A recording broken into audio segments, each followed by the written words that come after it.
Hello ladies and gentlemen, welcome back to a brand new video. Today's video and podcast is going to be with Tom Hadley. Now Tom runs Sufu Marketing and we talked about everything content creation. He's a copywriter, but he's a lot more than a copywriter. So we were talking about some of the psychology that goes into when you're creating copy for your brand, creating copy for your marketing, and what kind of important role that copy really have in your marketing campaigns when you're starting to look to articulate to a very specific audience as well. So I'm now going to hand over to him to introduce a little bit more about what he does and how he does it, and I hope you take value from this conversation.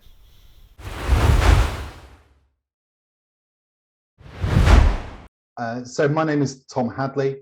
My business is called Sufu Marketing, and we are commercially oriented branding and marketing copywriting specialists. We say that we build strong brand perceptions and we try and convert them into lasting brand opinions. Amazing. That's pretty much what we do in a nutshell. That's brilliant. And, I really appreciate the time, Tom. And, I know because we met through networking and, we had an initial one-to-one that really sort of opened up my mind into your world a little bit more. And the reason why I wanted to get you on, because everyone asked me, why do you choose the guests you choose, and et cetera, in that respect. And I think you have such a unique approach in the respect to the copywriting element that I haven't necessarily seen from other copywriters. And I know we were discussing a little bit before the podcast about that, but I think it's a great place to start because so many people look at maybe what I do and they go, oh, well, isn't it copywriting kind of irrelevant? Like, isn't it, blog writing's like, so 2016 or et cetera, or 2006 perhaps, if we really want to go further back, in that respect. I mean, what would you sort of say to those people who are like, oh, blogging's outdated or articles are outdated or it's for the older demographic of people? I would certainly understand where they were coming from. I think what I would say is that good copy is good ideas made real, and that is entirely a cross-media thing. I'll give you an example. I mean, this week I am working on a pitch deck, sales documents for people. I'm writing video scripts. I'm doing a website, and I'm helping someone actually do a live presentation script and pointers. So the things that I do, the words can be delivered across any medium. So I would agree that absolutely some formats go out of fashion, and especially depending on your audience, depending on the generation that you're speaking to. But fundamentally, whether you are creating a blog post or a TikTok video, you still need a story. You still need an idea, and that is communicated. And words are always going to be a part of that in a great many regards. And I think it's really interesting because so many people say to me, obviously we do heavily video stuff, we do a lot of podcasting stuff, and people say to me, what are you going to do when it all sort of fizzles out, right? And it's not the cool thing anymore. And I'm like, well, I think there'll always be a place for it, firstly, but secondly, how else are you going to communicate? Right, like we're looking at the metaverse, we're looking at what that leads, but to an extent, that's a glorified video. That's just what we're talking about here, is basically a glorified video. But just pulling what you do back to really bare bones for a minute, for those who don't know, what's your definition of the word copy, and then therefore copywriting? Because we can talk from a marketing point of view, we all know what copy is, etc. But I think from a really basic point of view, that can be quite scary sometimes. So I try to pull away some of the language and the technical understanding that so someone, if they're going to listen to the podcast, they can come in and they can have that complete understanding of what we're talking about without having to have preconceived understandings. I think it comes down to two things. I mean, I have a particular niche. I mean, I do write all sorts of different types of copy, but I write a lot of brand copy, particularly. So I think the first thing to define is kind of subject copywriting, where somebody says, I want 500 words on, why this widget is the greatest widget ever made, versus the more above the line for above the line marketing, where you're talking about writing for advertising and things like that, where you're just trying to get across more emotion and more feel, and fundamentally doing that thing which all branding and marketing seeks to do, which is create a connection between a business and an audience, and that is ultimately what copywriting is. It's the ideas and the words that make somebody look at something or hear something and think, oh, is that, oh, that's interesting, or oh, I might need that. That's the basis of it. I think it's an important approach to discover, because so many people do it themselves, right? Especially when they start out, they're like, okay, how do I talk to my audience, which is what we're talking about here, right? And I think one of the hurdles which I've noticed clients have is, the thing is, when you're doing something yourself, it's not scalable. So you can't be serving a client, right, if you're then writing marketing copy, or you're then doing a video, or you're then editing a video, you're filming a podcast. To an extent, even if you outsource these things, you still have to kind of be present, and you have to be part of that process to an extent. Like if you're on a podcast, you still can't really outsource that, because then it's not you on the podcast, right? But to a level, you can then outsource everything else that happens outside of it, right? So the organizing of the podcast and the editing of the podcast, etc. I use the podcast as an example. But how have you found the transition when working with clients? Because so many clients say to me, oh, I want it to sound like me, but I don't want to have to physically do it, right? I don't want to trade. I'm paying you, so I don't have to trade time to be dominant on social media, but I still want it to sound and feel and come across like it's me still doing it. Well, that is brand. I mean, that is what brand is. And I'll give you an interesting example for professional services, because a lot of what you and I do, Carlton, is, we are both types of professional services, a lot of the time for the B2B market. And one of the things that a very interesting client, I won't name specifically, but they were a legal firm, and they had two senior lawyers who had been in the profession for 30 plus years, who had personal brands who were extremely strong. They were very, very well known. They could go networking. Everybody knew who they were.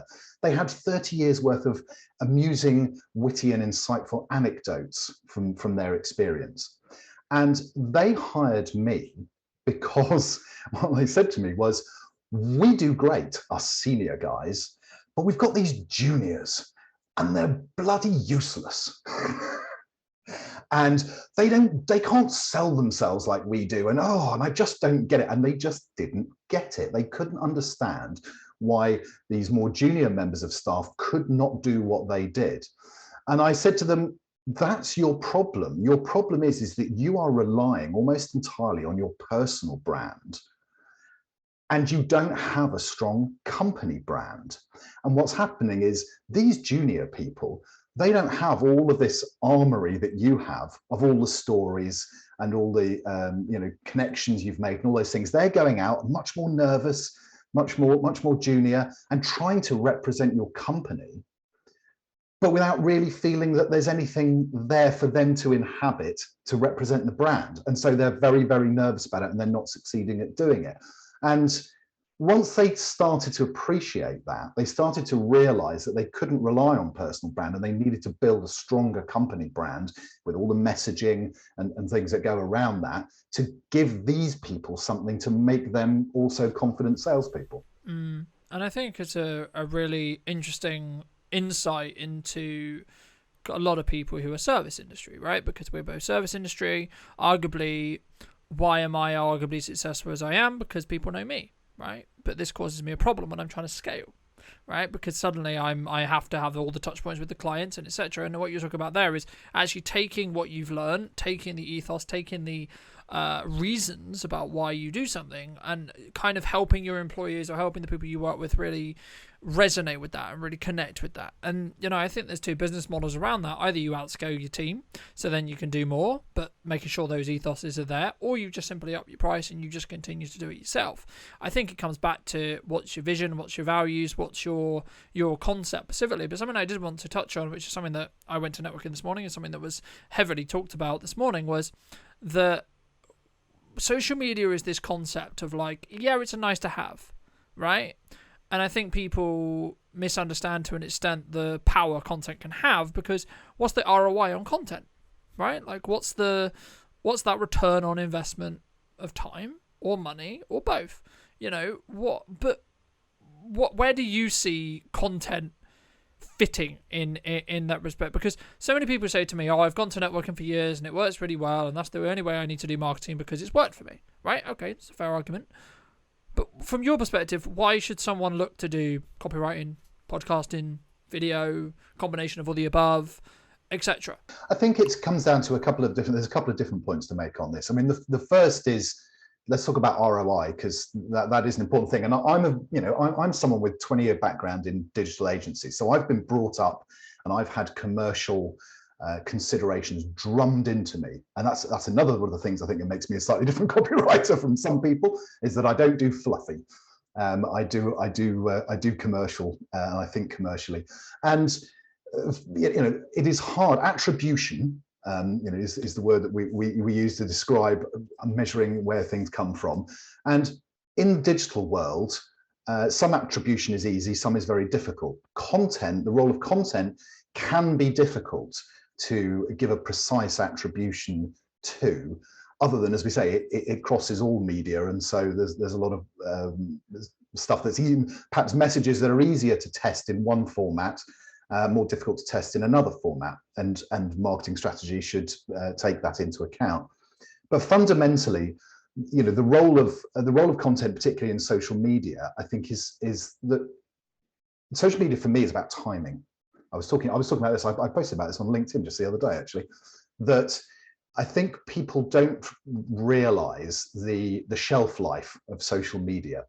And they sort of think they're used to doing things like, they used to going networking, where they can sit in a room and they're there for a couple of hours with people. And that's the attention window you've got. Or you can write something on your website blog, say, or website page, that sits on your website for years, and therefore potentially has a very long shelf life. Social media is very, very fast moving, and also it's algorithmic. So you can't tell necessarily how many people have seen a particular post. I mean, you can, but it's always hard to know within a given window how many people and who were those people. That's unquantifiable in a lot of the time. So people get frustrated with social media, I think, on that basis, that they just don't. They think it should be able to do more. Social media is, a lot of it is about cumulative work. It is about being able to drop the right messages into the right time slots. You see, for example, it is no accident that, let's take something like, food brands or catering brands, they will tweet while the bake-off is on. And guess what? That's not by accident. It's not because somebody just happened to click post. They know that they're in a social space where people are thinking about a certain thing while the bake-off is on. And guess what? If you've got a fantastic recipe and you drop it on Twitter, #bake-off, while the bake-off is on, the right type of people are going to see it at the time they're thinking about baking. Woohoo! That's not rocket science. but a lot of us, but at the SME level, a lot of us just don't think about it intelligently enough. We don't think about the timing of our messages. We don't think about, why does somebody need to see this now? What is happening in the world that my message at this particular point in time may work well. So I think across media, message content is one thing, and message timing and message intent is another. Yeah, I completely agree, and it's interesting because I was having a one-to-one yesterday with someone I kind of knew through networking, and took forever. Those kind of people that you sort of know, and you're like, how have we not had a one-to-one? I've seen your face like 100 times. And, the crux of the conversation basically became, everything has a specific timing, and we were analysing a client that I've worked with for 18 months, and the fact that we played a really long game with them. And the best way, in my opinion, to do social media, to do with video, to do with copywriting, to do with podcasting, etc., is exactly as you say, dropping those hints and getting those bits of value into the attention span of your ideal audience at the time where they're going to be consuming it, right? Why do people post mostly between 8 and 10 on LinkedIn? Because that's when most people actually consume stuff on LinkedIn, right? Not to say that you can't post any other time, but if you want to be optimal in what you're doing, then that's the time to post. And I think the crux is building a routine and, creating that, okay, I'm going to create a weekly podcast, I'm then going to have this kind of content, I'm then going to have this kind of content, I'm then going to, so then your audience is not guessing, right? Think like a YouTuber, think like a TV show, think like, etc. Why do they say on Friday night at 7 o'clock, there's going to be this show on this channel? Because then people are going to say, actually, if I care about this show or I care about this routine, they're going to build a routine around it, right? So they're going to go, that's when we have tea, that's when we have family time, because we all watch EastEnders, Coronation Street, insert your other favourite soap or other TV show or even Netflix show, I suppose nowadays, into that slot. But what it ends up being is you have this culture's reference, right? This culture reference, and there's things of like like what we saw it with Squid Game when it launched. Suddenly this completely unheard of show was then being talked about everywhere because it just got picked up and was like, oh my god, this is incredible. But then people say to me that video is potentially not worth doing, even though they've just spent 19 to 20 hours a week binge watching Squid Game or other such shows, and I'm just there's a bit of a disconnected logic here. But the thing is, I think what ends up happening, the crux of what we're talking about here, is that it's not going to just magically mean that your business is 1,000 times better overnight, right? It's going to take time, it's going to take dedication, it's going to take consistency, and that's when it works. I mean, you can have a plan where you build up to, hey, we're going to launch a new website and we're going to have some content to help do that and distribute that. But, for me, I think it's really important to make sure when you do content that it's valuable, right? And it's not just you're just doing content for the sake of doing it, right? Because I can basically create videos every day saying, hey, video is a good idea. I'm not going to tell you why it's a good idea, but it's a good idea and you should do it. And people are just going to look at it and go, well, what's the point of that video? The better approach is for me to show you. Right, so hey, this is a cool event that happened. Here's an event video. Hey, this is a cool conversation I had with Tom today, for example. Right? Hey, here's a clip from that. And what you end up doing is you end up building this kind of passive, or in some ways front of mind, what we call front of mind marketing, which is basically when you think video, you should think me, right? Straight away. Because if I'm doing my job right, I'm constantly showing up as a video format in the same way you would show up with writing or etc. And you're in the position where you get known, and it's an extension to your reputation. But what ends up actually happening when you have content is you can use them as resources as well, right? Because instead of, say, for example, me having to tell you why video is valuable all the time, I can create one video where I tell you why video is valuable. And then every new prospect I get that has those questions, I can say, hey, here's a video, me talking about why video is valuable, right? Or why copyright is valuable, or why brand strategy is valuable, or etc. Here's why you should consider it. Here's why you should look at it. Because then I'm not trading time, right? I can choose if I want to, because I can go into a call and say, hey, I would love to talk to you about it, but then I'm making that choice. If you don't have a piece of content that you can do that with, you don't have the choice, right? I mean, how have you found, either with clients or yourself, developing those kind of assets or those pieces of content that, can really give a brand the option, or give a business the option to say, hey, look at this PDF. Hey, look at this, look at XYZ. I think there's a very interesting point you just made about timing that I would encourage people to think about, which is about not about which is about the timing, about the time of attention, because I pointed out to somebody the other day, you can take a piece of content, an idea, a story, and you can tell it in the form of a blog post. What people never think about is how long it takes to read them. And if you go on Medium and platforms like that, they actually really helpfully parse a blog post that you put on there and work out how long it takes to read it for the average person. And so you'll see when you go on these sorts of sites, it says a 3-minute read, a 5-minute read. And then once you realize that, you can say to yourself, is somebody going to give me that amount of time?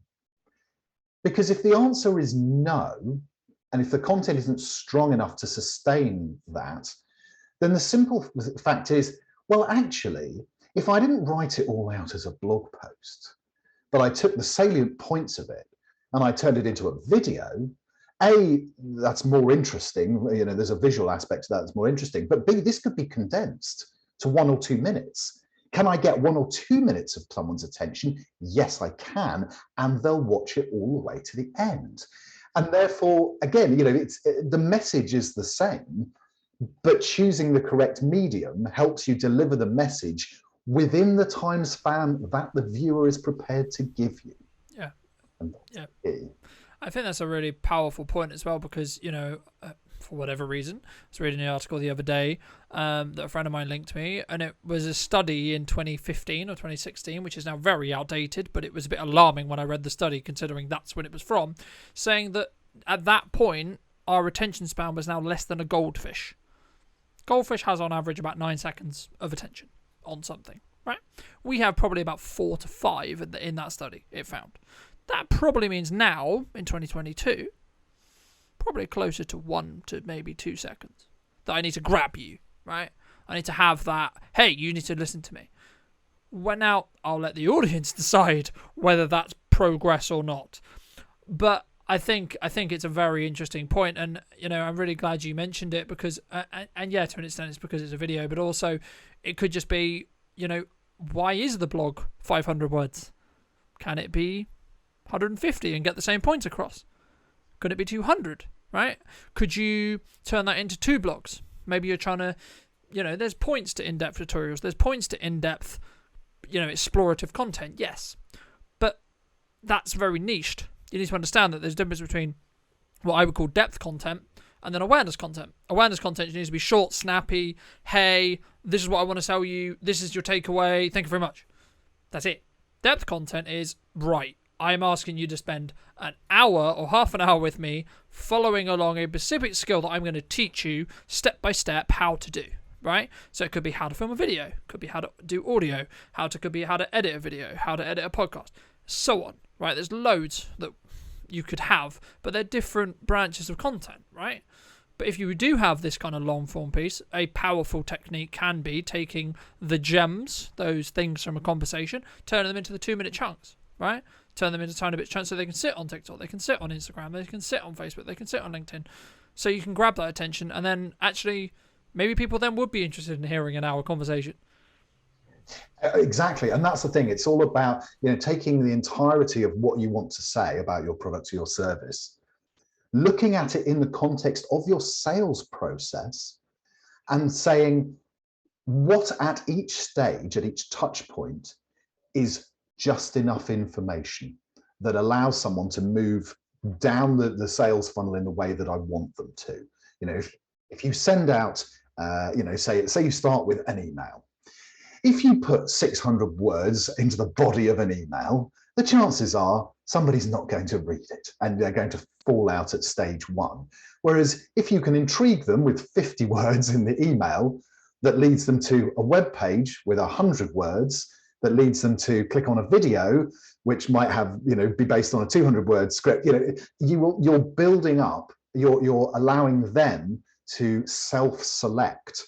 And a great deal of what I do is actually about psychology, and it's about saying to people, allow people to sell things to themselves by your careful attention to the sales process, the messages at each stage of it, and entice them in. Because the truth of the matter is, we sell things to ourselves. And if you look at how you buy things, I do it all the time. Anytime I don't actually buy a lot of stuff, but when I do, I always think very carefully about why I bought it, what triggered me. And actually, if you kind of pay attention to that stuff, you realize how your own biases, your own psychological triggers, and how they make you buy the way that you do. And so if you flip that around as brands, the more that we can understand our audiences, understand their triggers, see what works, the more we help people just along that process of selling what we do to themselves. And I use a very known film as an example, right? A lot of what we're talking about here is seeding an idea, right? The most powerful thing that we have is the concept that I was going to use was the inception principle of inserting an idea into someone's mind, right? By going into a dream and a dream and a dream. And if you haven't watched Inception, you should. It's a very good film.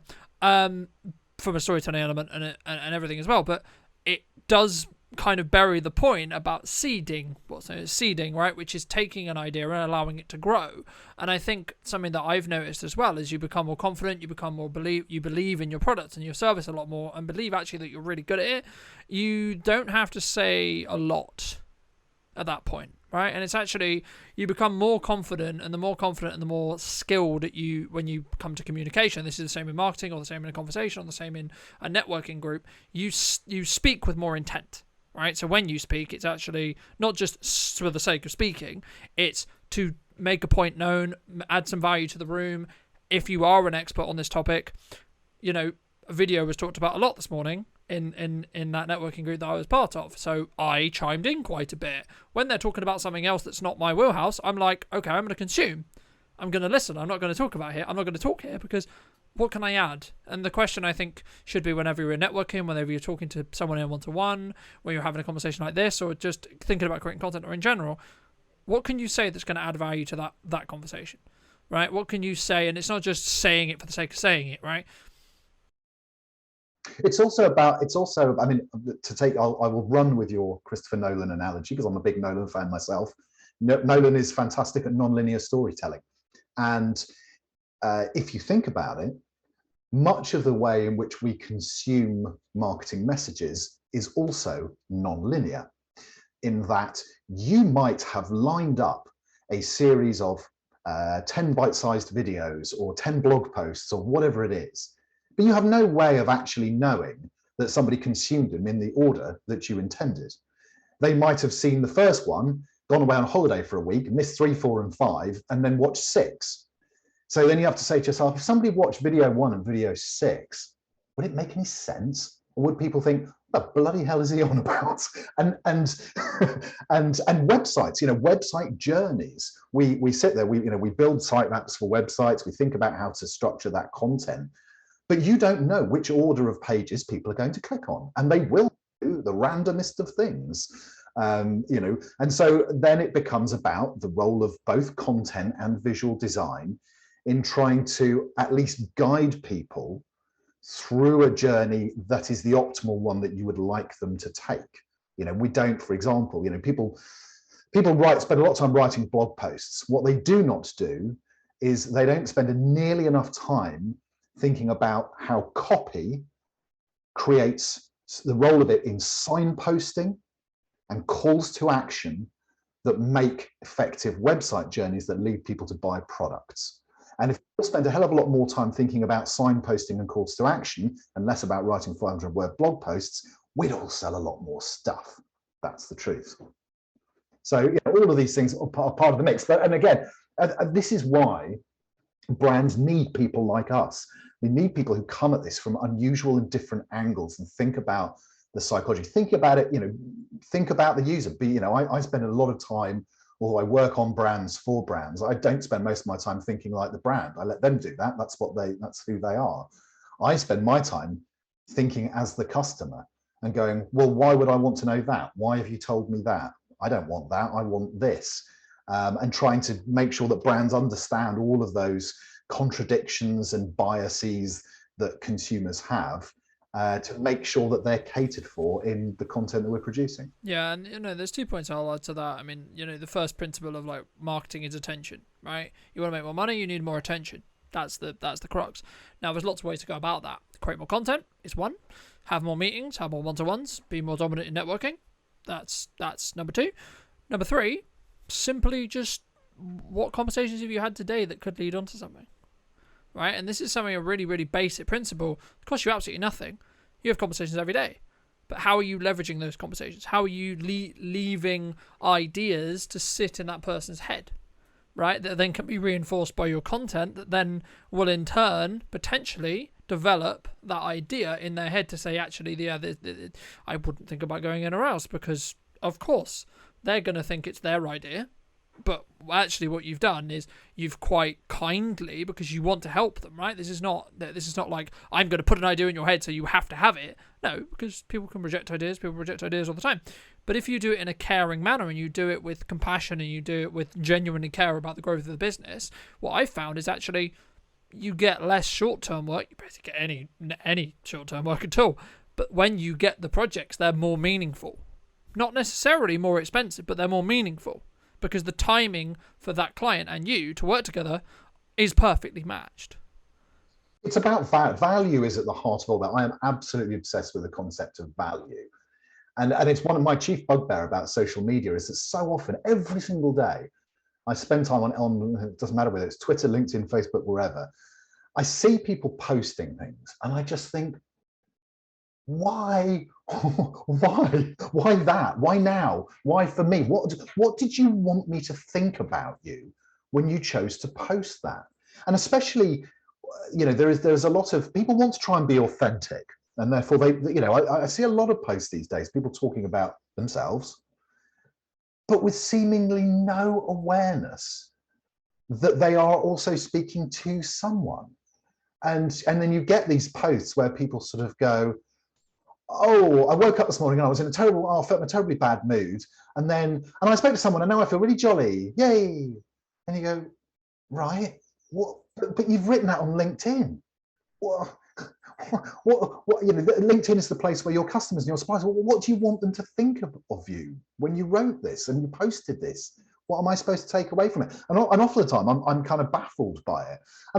And sometimes these things, there's a fine line to be drawn, because sometimes, getting that bit of kind of, emotion and personal authenticity out there is good, but there really just needs to be that concern for the person who's consuming that content, and say, there needs to be something for them in everything that you post. It can't just be, I feel like splurging out my current emotional state.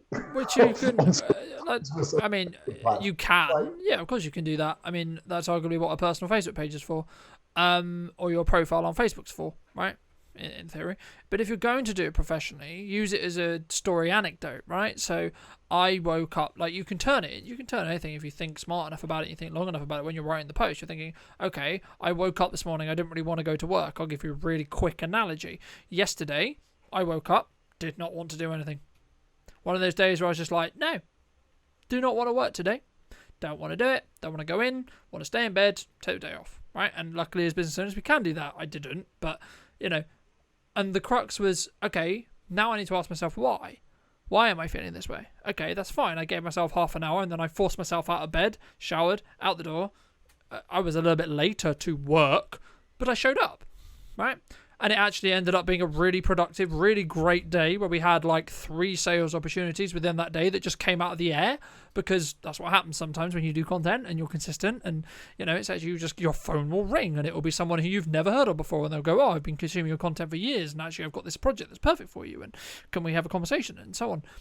But the crux of the point I'm making is you can take that bad day and turn it into something that there's story, or something which has emotion, or something that has some level of value for your audience, right? Because it's about relevance. So you might think to yourself, do you know what? I was feeling unmotivated,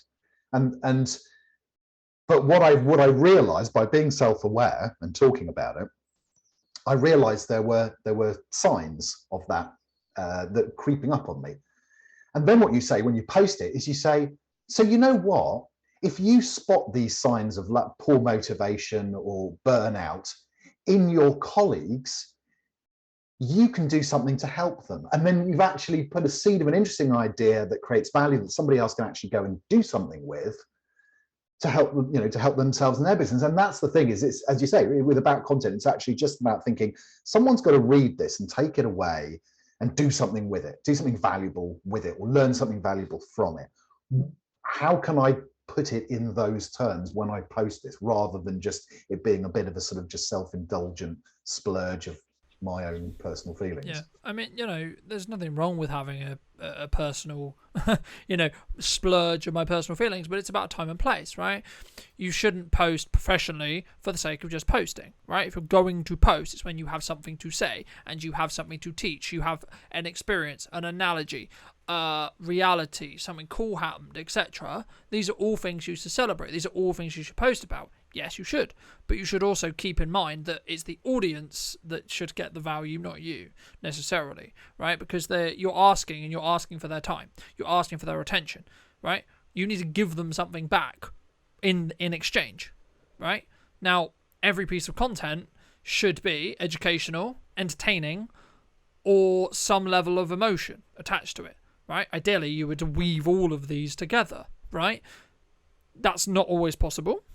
but in some cases, in most cases, you can at least weave two of them, right? And what you want to do is you want to, especially if you're looking from a personal branding point of view, be integral to yourself, right? Like, if you feel not great, okay, fine, talk about that. I remember I've had my own history of mental health, and etc. Those who know me for a long time know that. But I remember very, very clearly when it got really, really bad, I forced myself to write a blog post about how having mental health as a business owner is important. Now, I wasn't doing that yet to an extent. It helped me because it allowed me to channel that negative energy. But what actually ended up happening is it ended up being one of my most connected blog posts, because it was literally just saying the reality and saying how and why, and saying the stuff which not many people would necessarily feel comfortable with talking about or don't feel should be talked about. Granted, when I did it, this was a couple of years back where there wasn't as much talk about mental health, so it's great to hear that there is more now. But for a long time it was, oh no, especially if you're a guy, right? You could, God forbid, no, you couldn't do that. But what ended up actually happening was I made a deep emotional connection with my audience at that point, because I said, look, there's, Instagram, social media in general, we give this perception of our lives are amazing, right? I've got this car, I'm on the beach, I'm doing this and doing this and this. And for me, when I made the decision to make business content for the company, I was like, I am not that. I'm going to document when it's down here. I'm also going to document when it's up here. And I'm not saying it because it's like, hey, look at this really cool thing. I'm saying it because if you can actually follow the journey, you'll realize quite quickly there's more downs than there is ups, right? But I'm going to share the downs as well because it's important, right? It gives you a level of emotional connection. It helps you understand where the person's come from. I mean, have you found when brands start to tell that story that they're a little bit more hesitant on saying that, like, I nearly went bankrupt, I don't have the money I'm meant to have, this was really I didn't have any work, I didn't have this, having those more negative connotationed stories? I look for a lot for the tells in what people write about themselves, and because usually they are the seeds of something really interesting. And what I try and do is make sure people understand what those tells, and where it's appropriate, flesh them out, and where it's not appropriate, rein them back or omit them altogether. I think the important thing is context and framing. We've all got things that we want to say, and as I'm saying, there are also things that people want to hear, and it's about marrying those two things up. It's about saying this, whatever I want to say, whatever point I want to make, whatever subject, what is the framing within which, what is going on in the world? What is the zeitgeist at the moment? Let's take an example right now. What are people worrying about in the world right now? Money. We have a cost of living crisis right now. We have spent the last couple of years in a health crisis, but the world has moved on. And I still see people a lot of the time now focusing on health matters and talking about things from that perspective. And I say to people, do you need to move on with your messaging a little bit? Because depending on your audience, some people may still be uppermost in their mind, and they want to hear about that. They want to have people friend that.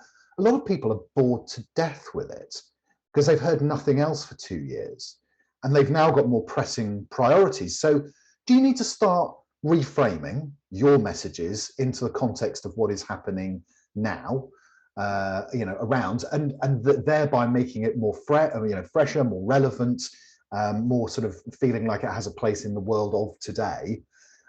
And again, a lot of people we all just fall into habit. We all fall into habits of, I've been writing about this the last couple of years and just going to keep doing it like I've been doing it. And it takes somebody to come along and say, pivot, change, move away from that now, or reframe. This is still an interesting core message, and it chimes with your core values that you're trying to get across.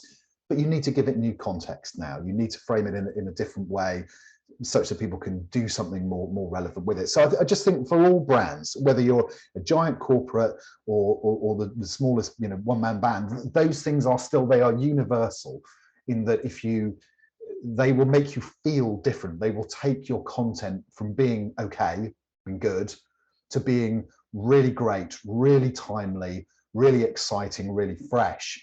But that's where you need a kind of constant, you're either good at that kind of self-analysis or you need help with it. I think there's 2 points there. I mean, initially, humans as a concept, we always but unless you work on it, there will do the path of least resistance, right? So if we find something that works, we'll just keep doing that and doing that and doing that. We call it the golden formula of content, right? Oh, this got really good interaction, this did really, really well, etc. So I'm just going to keep redoing that. But what I've found is that only has a certain lifespan, right? So a golden ad might be really good, or a golden piece of content might do really well, or a certain topic, or going in depth on a certain topic, or having a certain style of conversation will do really well in a certain period of time. But also then what will happen is you'll have a time that changes, right? Like if we were talking about health before the pandemic, suddenly I'd have a massive intrigue the second the pandemic kicked off, because like if I'd interviewed a load of doctors beforehand about, COVID related situations in the past, suddenly this podcast would have been really, really, really, really popular, because that's what people were searching for, right? In the same way, if I had got a load of financial help on during the pandemic, right now those episodes would be getting loads of traction.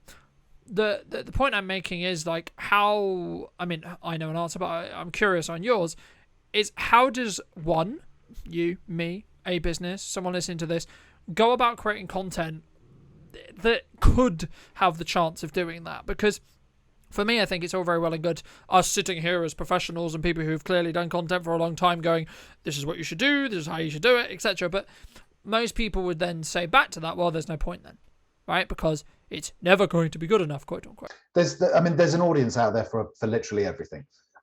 It's about fit. It's all, it's, if you take it, let's take a classic sort of SME thing. You and I both network, we do all that stuff, and many of the listeners to this podcast probably are networkers as well.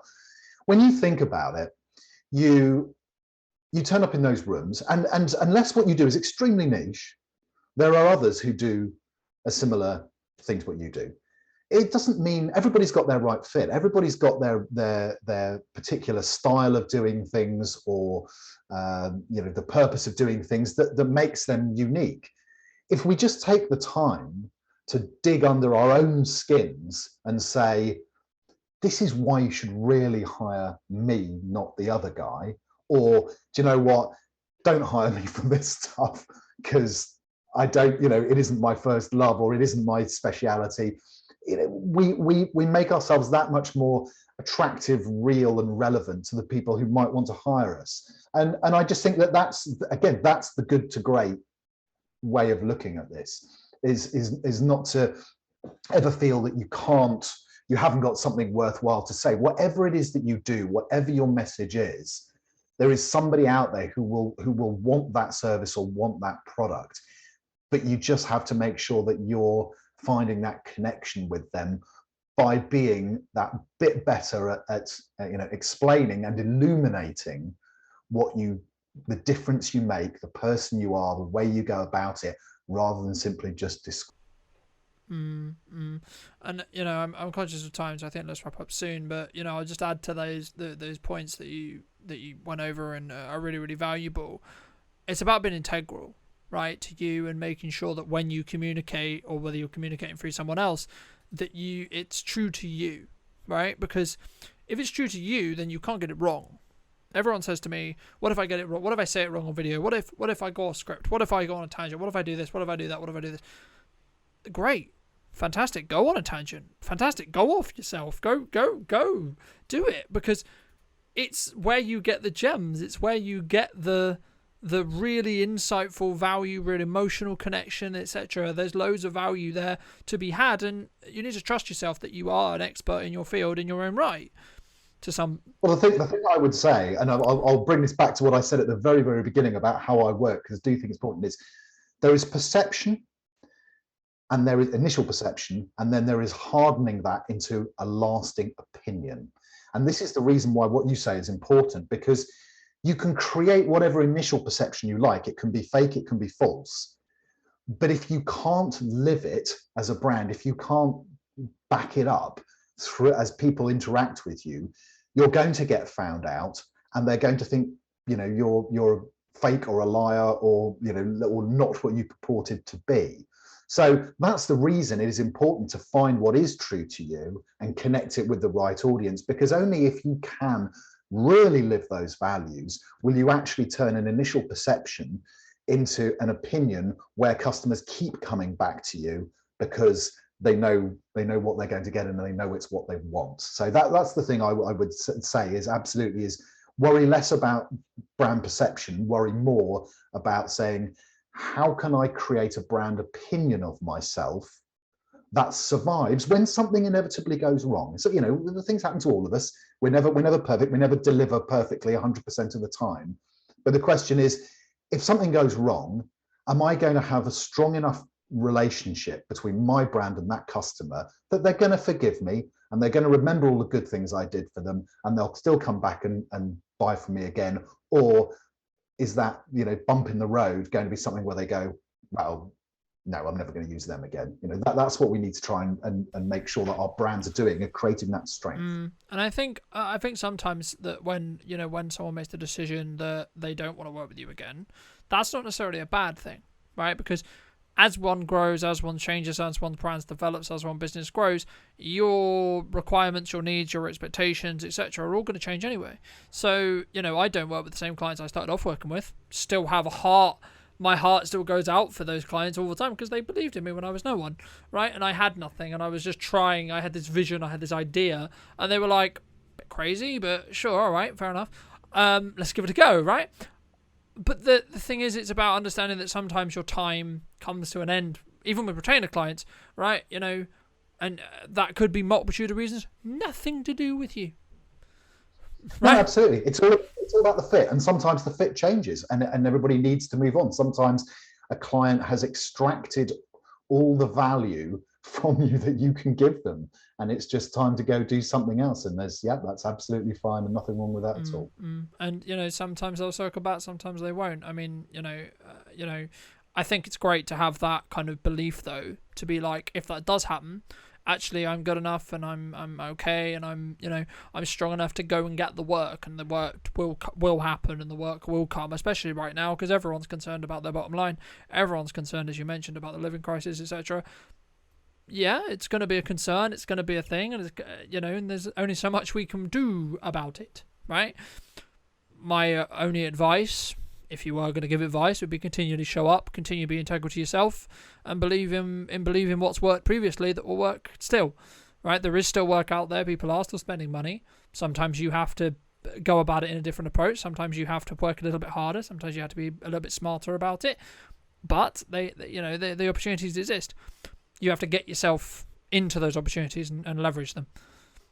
None of us want to be buying cheap and buying twice, as somebody said to me this morning. Don't buy cheap and buy twice. And it's like, yeah, actually, and that's a really important thing, I think, right now for brands that are a little more premium. You should be confident. You shouldn't be thinking money's tight, people won't spend on premium. People want premium because they need to buy something that lasts, and they need to buy something that's valuable, and not waste their money buying cheap rubbish. Yeah. And double down. If your costs are your costs, and you truly understand why your costs are your costs, double down. The right people will come. That's very easy for me to say and very hard for me to do, potentially, right? But I can also talk from experience where I've had times where I'm like, not sure if it's going to work out, I'll be honest. Not sure. But it did. It always does. And it works out in a way that you didn't exactly expect it. And I think that's why just showing up, being consistent, and being kind to yourself is really important. And, I'm conscious of time, so I think let's wrap up. But what I like to do at the end is to give you an opportunity to ask me a question or throw in a topic for us to discuss for a couple of minutes just before we do the, pluggy bit at the end. But, is there anything? I think one of the things that, particularly with videos, that's your speciality, is the question of actually not so much the visual side of it, which gets a great deal of attention. I'd like to talk to you about words and audio, and ask you what you think are the biggest things that you can do to make the spoken or heard parts of a video as good as they can possibly be. I mean, I'll use the analogy or the conversation we initially met on, which I found hilarious, and I laughed when you said it to me, because we were in a networking meeting, and Tom said to me, so I've just had to reschedule or rewrite a burger commercial script to go to voiceover that wasn't planned in the initial conversation about the project. So I just laughed, and we had a conversation afterwards about why I laughed, and I laughed because, and you'll understand why this is the answer to the question in a moment, but It's a very clear example of something that they thought about afterwards, for whatever reason. This is not me trying to tear someone down, but it's simply down to you need to just plan, right? If you want to script a video, fine. I personally don't like scripting videos because I think it's better if you have detailed notes more than a script, because when you have a script, you're locked into those words potentially, unless you use the script as detailed notes, of course.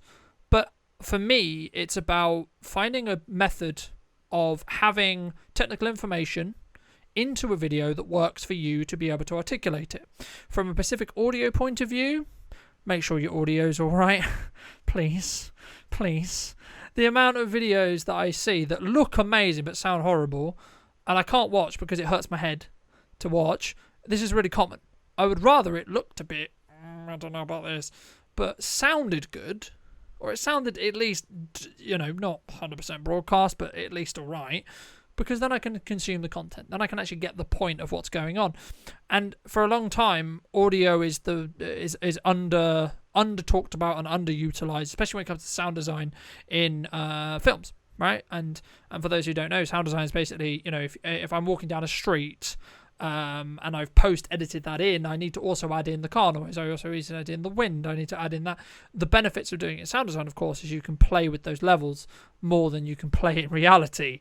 And the simple answer, if you want to get good, clean audio, is move the microphone closer to the sound source. In most cases, that's your mouth. That's the simple answer. Why is this microphone here? Because if it wasn't, it would sound worse. That's the crux. You know what? That's a very good point you make, actually, because I was watching a YouTuber the other day and I did notice there was something about the video and I couldn't initially work out what it was. I thought, this is great. This video is amazing. I'm loving this. Why am I loving it so much? And then I watched it second time and I thought, my God, it's the sound. And it was the sound design. They'd added so many brilliant little touches of sound design. I didn't even notice, but subliminally, the effect that it had on me as a viewer was $1 million worth of production value. Yeah. So that's and I think it's something that, again, is overlooked, and I don't think it's spent enough time on. But also keep in mind, it's not the be-all and end-all either, because 95% of social media content is consumed muted, right? So keep that in mind as well. It depends on, and this is where it really comes into understanding where you're putting that content, right? But you should have an average understanding of both. And as I say, if it's going to be a deal breaker, the audio being good is something you should prioritize more than the video looking good, because it's quite easy to make a video look good, to be honest with you, especially with how good phones are. It's slightly harder to actually make it sound good. And sounding good is more important, because there is a psychological disconnect between, if it sounds a bit tinny and a bit you will just click off. You won't give it the attention. You won't even listen. It doesn't matter what it looks like, because you don't even get a look at it. You'll go, oh, I'm not listening to that. And I think it's something which people can. I mean, it's really easy to do. Most people use their phones. They should use their phones. If you have a pair of headphones, especially the Apple ones that have the mic like here, just move it closer to your face when you talk. Trust me, it sounds better, because you can. Simple wisdom to finish on. I think that's a very good point. Just simple things, and the reason why, from a simple tech point of view, really quickly, is just you can bring the level of the mic down. Therefore, there's less background noise and more of your voice within the recorded frequency of the microphone. That's actually the tech reason behind it. But most people don't care about that, don't need to know that, don't want to know that. So the simple answer is, stand yourself. If you want to create content, really, really simple, stand next to a window, put a microphone next to your mouth, talk with passion and care, and be authentic to yourself. There you go. That's how you create video content really simply on your phone, really quickly. But for those people who are interested in a lot of what you discussed today, where can people reach out? Where can people continue to have this conversation with you outside of this piece of content? Well, either drop me a line. So our website is sufumarketing.com, or I am Tom Hadley on any platform you choose. I'm on Twitter regularly. I'm on LinkedIn. Probably LinkedIn is the best place to get me, and I post quite a lot of hopefully useful and informative content on there. But yeah, anybody who's just interested in the power of ideas and the power of communicating them better, always happy to chat to people. thank you for coming back, ladies and gents. I hope you took value from this episode. I'll leave Tom's links in the description down below if you're interested and want to connect with him. Of course, along with my links, as always, will be in the description of the video. So thank you ever so much for coming back once again. I'll be back very, very soon with some brand new content to hopefully add value into your life and your business. And I hope you are staying well. And I'll see you very,